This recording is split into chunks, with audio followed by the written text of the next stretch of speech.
আপনাকে একটা গল্প বলছি, তোমরা গল্প শুনবে? আচ্ছা, আমার দিকে তাকাও তো সবাই, লুক এট মি। বাঁকা হয়ে তাকানো চলবে না, এইদিকে ফিরতে হবে। ওকে, মাশাআল্লাহ। জাবের ইবনে আব্দুল্লাহ রাদিয়াল্লাহু তাআলা আনহু, বয়স মাত্র 15। এখানে অনেক বাচ্চাদের বয়স আছে 15।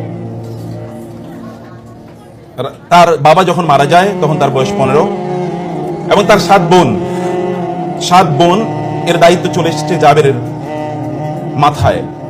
এর 2 বছর পর একটা যুদ্ধের জন্য তাকে ডাক দেয়া হলো, তিনি যুদ্ধে চলে গেলেন। যুদ্ধ থেকে ফিরছেন, রাসূলুল্লাহ সাল্লাল্লাহু আলাইহি ওয়াসাল্লাম দেখলেন জাবের অনেক দূরে, অনেক পিছিয়ে, সবাই সামনে এগিয়ে যাচ্ছে। রাসূলুল্লাহ সাল্লাল্লাহু আলাইহি ওয়াসাল্লাম সবাইকে বলেন, একটু থামেন, তোমরা একটু থামো, একটু স্লো যাও। জাবেরের মধ্যে রাসূলের প্যারালালে চলে আসলেন। রাসূল জিজ্ঞেস করলেন, জাবের এত দেরি কেন? বলে, ইয়া রাসূলুল্লাহ, আমার ওটটা তো একটু দুর্বল। এই কারণে। তোমার উট দুর্বল কেন? ইয়া রাসূল, আপনি তো জানেন আমার বাবা যুদ্ধের ময়দানে শাহাদাত বরণ করেছেন, আমার 7 বোন আছে, আমার ফ্যামিলিতে আর কেউ ইনকাম করার মতো নাই, আমার বাবা এইটুকু সম্পত্তি রেখে গেছেন, এই দুর্বল উটটি, এর চেয়ে শক্তিশালী কোনো কিছু নাই। রাসূলুল্লাহ সাল্লাল্লাহু আলাইহি ওয়াসাল্লাম দেখলেন যে তার জামায় একটা দাগ আছে। এটা কিসের দাগ? তৎকালীন মানুষের জামায় দাগ থাকতো, তারা পারফিউম, আতর ব্যবহার করতে এই দাগ থাকতো। এবং আপনি কোন সম্ভ্রান্ত ফ্যামিলির মানুষ, তার মানে হচ্ছে আপনার শরীরে আতরের দাগ আছে, কারণ আতর সবাই ব্যবহার করতে জানতো না অথবা পারতো না। এটা কিসের দাগ? ইয়া রাসূলুল্লাহ, আমি বিয়ে করেছি। সেই সময় রাসূলুল্লাহ সাল্লাল্লাহু আলাইহি ওয়াসাল্লাম তার বিখ্যাত সেই কথাটি বলেছেন, তুমি কাকে বিয়ে করেছো? বলে, আমি এরকম একজন বিধবা নারীকে বিয়ে করেছি। তুমি কেন একজন যুবতী নারীকে বিয়ে করলে না? তুলাইবুকা ওয়া তুলাইবুহা, তুমি তার সাথে একটু আনন্দ করতে পারতে, সে তোমার সাথে আনন্দ করতে পারতো।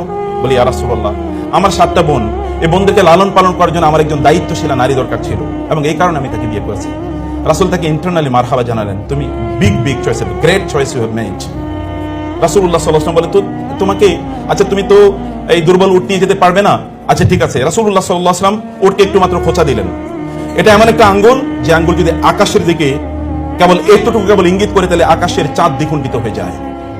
এমন একটা আঙ্গুল, যে আঙ্গুল যদি কোথাও কেবলমাত্র এতটুকু পানির মধ্যে ডুবায় বা চুবিয়ে দেয়, এটা হতে পারে যে 1 লোটা বা 1 বদনা পানি, কিন্তু 1700 বা 1600 লোক ওইখান থেকে গোসল করার পানি পায়, তারা পানি পান করার মতো পানি পায়, এবং তারা পানি প্রিজার্ভ করতে পারে, যে পরবর্তীতে পানি তারা ব্যবহার করবে। কিন্তু পানি ছিল মাত্র 1 লোটা। 1400 লোক খায় যে এমন এক আঙ্গুল, যে আঙ্গুল কেবলমাত্র বলেছে এতটুকুই কেবলমাত্র খাবার আছে, একটা ছোট্ট পাতিলের মধ্যে অল্প একটু মাংস আছে আর অল্প কয়েকটা রুটি আছে। তিনি বলেছেন, আমি হাতটা রাখলাম, তোমরা এবার নাও। 1400 লোক খাওয়ার পরে এরপরে যতটুকু মাংস ছিল ততটুকুই অবশিষ্ট আছে। এমন একটা আঙ্গুল, সে আঙ্গুল কেবল একটু খোঁচা মারলো, খোঁচা মারার পর ওটা তেজি হয়ে গেল, এবং এটা সবার আগে এখন দৌড়ে যাচ্ছে। রাসূলুল্লাহ সাল্লাল্লাহু আলাইহি ওয়াসাল্লাম বললেন, জাবের থামো। জাবের থামলেন, তোমার ওটা আমি কিনতে চাই। ইয়া রাসূলুল্লাহ, একটাই তো আমার সম্পদ, এটা বিক্রি করলে কেমনে হবে? না, তুমি আমার কাছে বিক্রি করে দাও। না, আমি বিক্রি করতে পারবো না। তুমি বিক্রি করো প্লিজ। না, আমি বিক্রি করতে পারবো না, আমার একটাই মাত্র সম্পদ। রাসূলুল্লাহ সাল্লাল্লাহু আলাইহি ওয়াসাল্লাম 10 বার বললেন তাকে, তোমার এটা বিক্রি করে দাও। মাত্র তার বয়স মাত্র 17।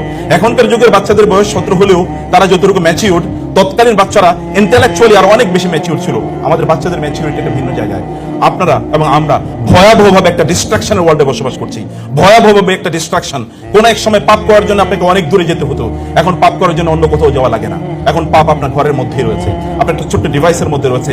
এমন কোন পাপের ট্রেস নাই যে ট্রেসই ডিভাইসের মধ্যে পাওয়া যায় না। এভরিথিং, সবকিছু এখানে পাওয়া যায়। এভরিথিং এখানে রয়েছে। যত ধরনের অ্যাভারেশন, যত ধরনের ডিস্ট্রাকশন, যত ধরনের ওয়েওয়ার্ডনেস, যত ধরনের পথভ্রষ্টতা অথবা ধরেন পথ থেকে সরে যাওয়া, এগুলো সবকিছুর মধ্যে পাওয়া যায়। তারা ছিল ইন্টেলেকচুয়ালি ম্যাচিউরড। রাসূল তাকে 10 বার বললেন, 10 বারই তিনি ডিনাই করলেন। অতঃপর যখন 11তম বার তাকে বললেন, তিনি বললেন, ইয়া রাসূলুল্লাহ, ঠিক আছে বিক্রি করে দিলাম, কত দেবেন আপনি? বলেন 1 দিরহাম। 2 দিরহাম। কি বলেন ইয়া রাসূলুল্লাহ, এর দাম কি 2 দিরহাম হয় নাকি? আচ্ছা ঠিক আছে 4 দিরহাম। না, আরো বেশি দিতে হবে। আচ্ছা ঠিক আছে 8 দিরহাম। না, আর একটু বেশি দিতে হবে। বলতে বলতে রাসূলুল্লাহ সাল্লাল্লাহু আলাইহি ওয়াসাল্লাম এটার যা দাম হওয়ার কথা ছিল তার চেয়ে 10 গুণ তিনি দাম বলে বললেন, এটা 40 দিরহাম দেবো, যাও। এবার তিনি জাবের বলেন, ইয়া রাসূলুল্লাহ, ঠিক আছে, একটা ছোটদের তোমাদের গল্প বলছি। রাসূলুল্লাহ সাল্লাল্লাহু আলাইহি ওয়াসাল্লামকে এবার জাবের বলেন, ইয়া রাসূলুল্লাহ, আমি একটু মদিনা পর্যন্ত একটু উটটা নিয়ে যাই, আমি যাবো কিভাবে? বলে, আচ্ছা ঠিক আছে, মদিনা পর্যন্ত যাও। মদিনাতে যাওয়ার পর প্রত্যেক দিকে চলে যাচ্ছেন। জাবের দেখলেন রাসূলুল্লাহ সাল্লাল্লাহু আলাইহি ওয়াসাল্লাম চলে যাচ্ছেন। তিনি বলেন, ইয়া রাসূলুল্লাহ, আপনি উটটা নেবেন না? আপনি না বিক্রি করেছেন, আপনি না কিনে নিয়েছেন আমার কাছ থেকে? না, জাবের এদিকে আসো। বলে, কি? বলে, ওটটা তোমাকে দিয়ে দিলাম। না, আমি না বিক্রি করেছি আপনার কাছে। রাসূলুল্লাহ সাল্লাল্লাহু আলাইহি ওয়াসাল্লাম বললেন, আমি তোমার কাছে ওটটা কিনে নিয়েছি, এবার ওটটা আমি তোমাকে হাদিয়া দিয়ে দিলাম।